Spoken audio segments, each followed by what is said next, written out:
ማክሰኞ ዕለት የመንግስት ግልበጣ ሙከራ የተደረገባቸው ሌተና ጀነራል ታደሰ ወረደ የዶክተር ደብረጽዮን ቡድን በዛሬው ዕለት ያካሄደው የካቢኔ ስብሰባ አደገኛ ውጤት ያስከትላል ሲሉ አሳሰቡ።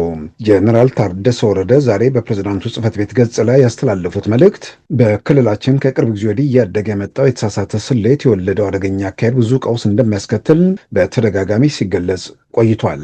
ከዚያም ባለፈ የተሳሳተ አካሄድ በህዝባችን ላይ ሊያደርስ የሚችለውን ቀውስና አደጋ ግምት ውስጥ በማስገባት አደጋውን በልኩ ተረድቶ ምክክርና መግባባት እንዲደረግበት ተደጋጋሚ ጥሪ ቀርቧል። ሆኖም ተመርጫለሁ ብሎ በቅርቡ ያወጀው አካል ጥሪውን ችላ በማለት ዛሬ ሚያዝያ 30 2018 ዓ.ም በሰራዊቱ ጥብቅ ጥበቃ ተደርጎለት በትግራይ ጊዜያዊ አስተዳደር የካቢኔ መሰብሰቢያ አዳራሽ ውስጥ የካቢኔ ስብሰባ ጀምሬያለሁ ብሎ በምስል የተደገፈ መረጃ ይፋ አድርጓል። ይህ ድርጊት የቀጣዩ አደገኛ ምዕራፍ መጀመር ይፋ የሆነበት አጥፊ እንቅስቃሴ ስለሆነ ይህን ህገወጥ ተግባር ተከትሎ በህዝባችን ላይ ለሚደርስ ሁሉ አቀፍ ጥፋትና አደጋ ተጠያቂው ራሱ በጉልበት አስተዳደሩን ስልጣን ለመያዝ እየሞከረ ያለው አካል መሆኑን ለመግለጽ እፈልጋለሁ።